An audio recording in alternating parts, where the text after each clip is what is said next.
ඔබ හැට්ට කට්ට ගැන නොදන්න කතාව දැනගන්න ඕනද? ඔබ දිනපතාම භාවිතා කරන ඇඳුම් වලට ආරක්ෂාව සපයන මේ කුඩා හැට්ට කටුව නිර්මාණය වුණේ අතිශය පුදුමාකාර ආකාරයටයි.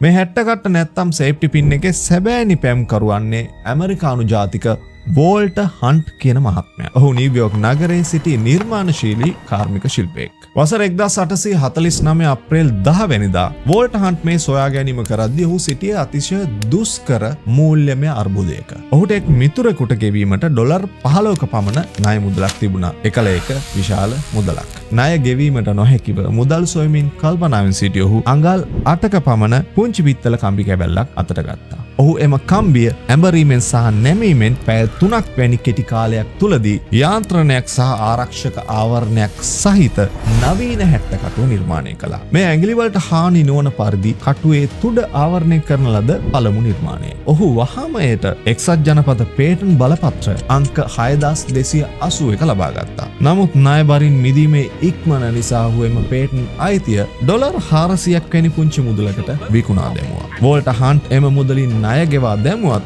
ඉන්පසු ඔහුගේ මෙම සොයා ගැනීමෙන් ඔහුට තවත් එකදු සතයක්වත් ලැබුණේ නැහැ. දැන් තියෙන්නේ කතාවේ අභිරහස. වෝල්ටර් හන්ට් මෙම කටුව නිර්මාණය කළේ තප්පර 180ක් වැනි කෙටි කාලයක් තුල. එනම් ඩොලර් 15ක ණයක් නිසා වුවත් ඔහුගේ මුල් සිතුවිල්ල වූයේ මුදල් සෙවීම නෙවෙයි. තවත් සැඟවුණු අරමුණක් බවයි සමහර පුරාණ ලේඛනවල සඳහන් වෙන්නේ. එනම් මේ හැට්ට කටුව මුලින්ම නිර්මාණය කළේ ඇඳුම් රඳවා ගැනීමට නොව අවශ්‍යම වෙලාවක සැඟවුණු ආයුධයක් ලෙස භාවිතා කිරීමට බවයි. මේ කතාව ගැන ඔබගේ අදහස කොහොමද? වෝල්ටර් හන්ට් සැබවින්ම මෙම ආරක්ෂිත කටුව නිර්මාණය කළේ ඩොලර් 15ක ණයක් ගෙවන්නද? නැතිනම් ඊට වඩා ගැඹුරු අදහසක් මේක ඇතුළේ තියෙනවද? ඔබේ අදහස පාලින් කමෙන්ට් කරන්න. තවත් ඓතිහාසික කතා මාලාවක ආරම්භයක්දයි. ඉතින් අපේ channel එක like කරන්න, share කරන්න සහ follow කරන්නත් අමතක කරන්න එපා. ඊළඟ අභිරහසෙන් නැවත හමු වෙමු.